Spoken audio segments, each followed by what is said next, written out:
ఆపరేండా సొంత మామ ఎన్టీ రామారావు గారిని వెన్నుపోటు పొడిచి ఆయన పార్టీని లాగేసుకున్నప్పుడు ఇదే మోడస్ ఆపరేండా. అప్పుడు పాపం లక్ష్మీపార్వతి గారిని నాశనం చేసేశారు. చంద్రబాబు నాయుడు గారు బీజేపీతో పోవాలనుకున్నప్పుడు ఇదే మోడస్ ఆపరేండా. బీజేపీని మళ్ళీ తన్నేటప్పుడు కూడా మళ్ళీ ఇదే మోడస్ ఆపరేండా. సిమిలర్లీ ఎన్నికలప్పుడు వాగ్దానాలు ఇచ్చేటప్పుడు ఇదే మోడస్ ఆపరేండా. ఎన్నికలలో వాగ్దానాలు ఎగరగొట్టేటప్పుడు కూడా మళ్ళీ ఇదే మోడస్ ఆపరేండా. ఈరోజు ఇదే మోడస్ ఆపరేండా మళ్ళీ కొనసాగుతూ ఉంది. ఈరోజు మొట్టమొదటిసారిగా ఈ మధ్యకాలంలో చంద్రబాబు నాయుడు గారు ఈ మోడస్ ఆపరేండాను ఇంప్లిమెంట్ చేస్తూ తాను ఈ మధ్యకాలంలో తాను మొదటి స్టోరీ ఈ మధ్యకాలంలో మనందరికీ కూడా బాగా పరిచయం చేసిన స్టోరీ. రాష్ట్రం ఆర్థికంగా ధ్వంసం అయిపోతా ఉంది అన్న స్టోరీ. అందుకనే నేను రెగ్యులర్ బడ్జెట్ కూడా ప్రవేశపెట్టలేకపోతా ఉన్నాను. రాష్ట్రం ఆర్థికంగా ధ్వంసం అయిపోయిన పరిస్థితిలో ఉంది అని కూడా చెప్పుకొచ్చే కార్యక్రమం జరుగుతూ ఉంది. ఇవన్నీ కూడా మనం చూస్తూనే ఉన్నాం. ఈ మాదిరిగా నిజంగా రాష్ట్రం ఆర్థికంగా ధ్వంసం నిజంగానే అయిపోతా ఉందా, అయ్యిందా అని ఒక్కసారి గమనిద్దాం. ఒకసారి నిజంగా మనం కూడా వాస్తవాలు కూడా ఒకసారి మన ద్వారా, ఎందుకనంటే ఇవన్నీ కూడా ఏమిటంటే సమస్య ఏంటంటే ఇవన్నీ కూడా ప్రజలకు తెలియాల్సిన అవసరం ఉంది, ప్రజలు ఆలోచన చేయాల్సిన అవసరం ఉంది. మరీ ముఖ్యంగా బాధ్యత కలిగిన విలేకరులుగా ఉన్న మీరు, బాధ్యత కలిగిన మీడియా హౌసెస్గా ఉన్న మీరు ప్రజల దగ్గరికి తీసుకొని పోవాల్సిన వాస్తవాలు కూడా ఇవన్నీ. నిజంగా ఒకసారి గమనిస్తే ఏ రకంగా చంద్రబాబు నాయుడు గారు వాగ్దానాల నుంచి, తాను ఇచ్చిన మేనిఫెస్టో వాగ్దానాల నుంచి తాను తప్పుకునేందుకు ఏ రకంగా తాను స్టోరీ తాను బిల్డప్ చేసుకుంటూ పోతా ఉన్నాడు అని ఒకసారి గమనిస్తే రాష్ట్రం ఆర్థికంగా ధ్వంసం అయిపోయింది అనేది మొదటి స్టోరీ కింద తాను మీడియా డిబేట్లను మొదలెట్టాడు, మాట్లాడడం మొదలెట్టాడు, గవర్నర్ ప్రసంగంలో కూడా తీసుకొచ్చాడు, ఇవన్నీ కూడా మొదలెట్టాడు. ఒకసారి గమనిద్దాం. ఒకసారి ఎన్నికల దగ్గర నుంచి చంద్రబాబు నాయుడు గారు ఇంతకుముందు ఊదరగొడుతూ మాట్లాడిన మాటలు ఏమిటి? చంద్రబాబు తన మీడియా ఇద్దరు కలిసి రాష్ట్రంలో అప్పులు 14 లక్షల కోట్ల రూపాయల అప్పులు అని చెప్పి ఫస్ట్ ఊదరగొట్టారు. మీకు అందరికీ గుర్తుండే ఉంటుంది. మొత్తం అప్పులు ఏకంగా 14 లక్షల కోట్లు ఉన్నట్టు విపరీతమైన ప్రచారం చేసుకుంటూ వచ్చారు. మొట్టమొదటగా ఒకవైపున 14 లక్షల కోట్ల అప్పులు ఉన్నాయని ఒకవైపున చెప్పుకుంటూనే మరోవైపున సూపర్ 6 అన్నారు, సూపర్ 7 అన్నారు, సూపర్ 10 అన్నారు. అవన్నీ మళ్ళీ సపరేట్గా వాటికి సంబంధించిన ప్రచారం మళ్ళీ సపరేట్గా ఇచ్చుకుంటూ వచ్చారు. చివరికి చంద్రబాబు నాయుడు ముఖ్యమంత్రి అయినాడు. ఎన్నికల్లో తాను చెప్పిన మేనిఫెస్టో హామీలను అమలు చేయాలి అని చెప్పి ప్రజలందరూ కూడా అడుగుతూ ఉన్నారు. అడగడం మొదలు పెట్టేసరికి చంద్రబాబు నాయుడు గారికి మళ్ళీ ఈ 14 లక్షల కోట్లు తాను చెప్పింది గట్టిగా ముందుకు తీసుకొని పోవాల్సిన అవసరం ఉంది అని చెప్పి గోబెల్స్ ప్రచారంలో భాగంగా మళ్ళీ అడుగులు వేగంగా ముందుకు వేశాడు. కానీ వాస్తవం చెప్పాలంటే అక్కడ 14 లక్షల కోట్లు ఉందా అసలు? ఫస్ట్ అప్పు లేనిది ఉన్నట్టుగా తను ఎట్ట చెప్పగలుగుతాడు? ఇప్పుడు ముఖ్యమంత్రి అయిన తర్వాత బడ్జెట్ డాక్యుమెంట్స్లో ఇవన్నీ చూపించక తప్పదు. కాబట్టి చూపించలేని పరిస్థితి వచ్చేసరికి చంద్రబాబు నాయుడు గారు పడరాని పాటలనే పడతా ఉన్నాడు. ఇప్పటికే అధికారులను 2 సార్లు రివ్యూ అన్నాడు, అధికారులను ట్రాన్స్ఫర్లు అన్నాడు, రివ్యూ మీటింగ్స్ అన్నాడు, రకరకాల పద్ధతుల్లో చేసుకుంటూ వచ్చి చివరికి గవర్నర్ గారి ప్రసంగానికి వచ్చేసరికి 14 లక్షల కోట్లు కాస్త 10 లక్షలకు తగ్గించాడు. పోనీ ఆ 10 లక్షల కోట్లైనా కూడా పోనీ గవర్నర్ గారితో అయ్యైనా నిజాలు చెప్పించాడంటే అది లేదు. ఒకసారి నిజంగా రాష్ట్రంలో అప్పుల పరిస్థితి ఏమిటి అని చెప్పి ఒక్కసారి గమనిద్దాం. నేను చెప్పే డాక్యుమెంట్స్ అన్నీ కూడా ఆర్బీఐ, ఖాగ్, స్టేట్ బడ్జెట్ డాక్యుమెంట్స్. ఇవన్నీ చంద్రబాబు నాయుడు అనే వ్యక్తి గవర్నర్ గారితో కూడా అబద్ధాలు చెప్పించాడు. వైట్ పేపర్స్తో మరీ దారుణమైన అబద్ధాలు ఆడుతూ ఉన్నాడు. బడ్జెట్ అనేది రెగ్యులర్గా ప్రవేశపెడితే రెగ్యులర్ బడ్జెట్లో వాల్యూమ్ 5 అండ్ వాల్యూమ్ 6లో ఇవన్నీ కూడా మెన్షన్ చేయక తప్పదు అని తెలిసి రెగ్యులర్ బడ్జెట్ కూడా ప్రవేశపెట్టుకోకుండా దాన్ని కూడా దాటేసే కార్యక్రమం జరుగుతూ ఉంది. ఒకసారి గమనిస్తే రెగ్యులర్ అప్పులు ఎంత ఉన్నాయని చెప్పి ఒకసారి గమనిస్తే నిజంగా ఈ డాక్యుమెంట్ ఒకసారి చూడాల్సిన అవసరం ఉంది.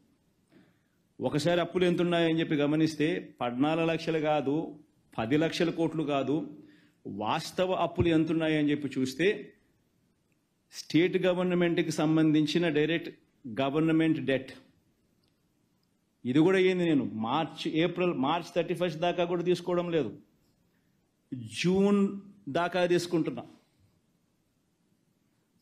చంద్రబాబు నాయుడు ప్రభుత్వం తీసుకునే దాకా కూడా మన అకౌంట్లోకే వేసుకుంటున్నాం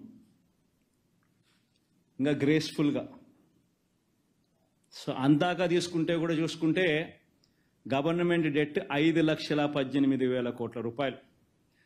చంద్రబాబు నాయుడు గారు అధికారంలోకి రాకమునుపు 1,18,051 కోట్ల అప్పు ఉంటే చంద్రబాబు నాయుడు దిగిపోయే టయానికి 2,71,798 కోట్ల రూపాయల అప్పులు గవర్నమెంట్ డెట్ అయితే 5,18,000 కోట్లు మన హయాం జూన్లో ముగిసే టయానికి పెరిగిన దాకా పోయిన అప్పులు.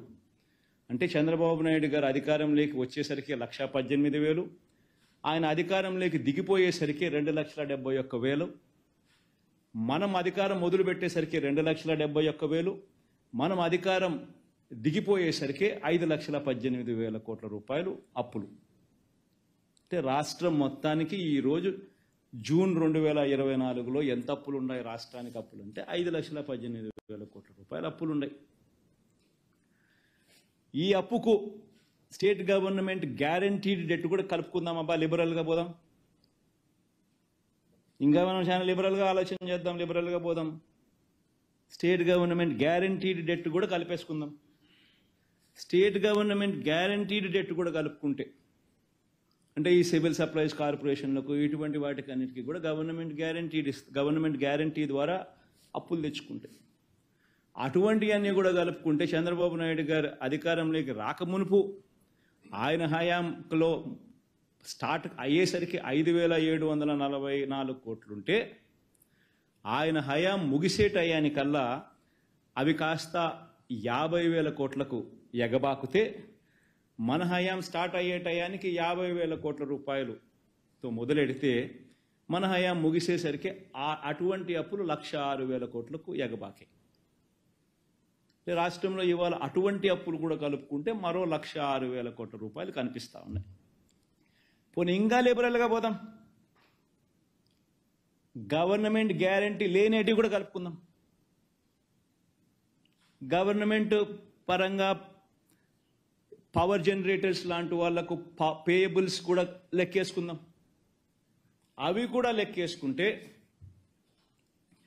Debt in the books of power sector corporations Chandrababu Naidu garu అధికారంలోకి రాకమునుపు 26,000 కోట్ల రూపాయలు ఉంటే ఆయన అధికారం ముగిసేసరికి ఆ పబ్లిక్ సెక్టర్ అండర్టేకింగ్స్లో ఆ కార్పొరేషన్స్ పవర్ సెక్టర్ కార్పొరేషన్స్లో 64,674 కోట్ల రూపాయలకు అప్పులు ఎగబాకే.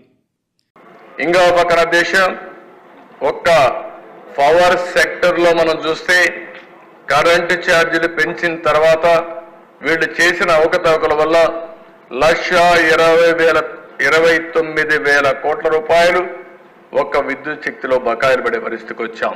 ఒక్క పవర్ సెక్టర్లోనే 1,29,000 కోట్లు. అంటే ఏ విధంగా మిస్మేనేజ్ చేశారు, ఎంత అవినీతి చేశారు, ఎంత అసమర్థ పరిపాలన చేశారో ఇది ఒక ఉదాహరణ. పోలవరం పూర్తయింటే 45,000 కోట్ల రూపాయలు ఇప్పటికీ మనకు ఒక ఆదాయం వచ్చేది.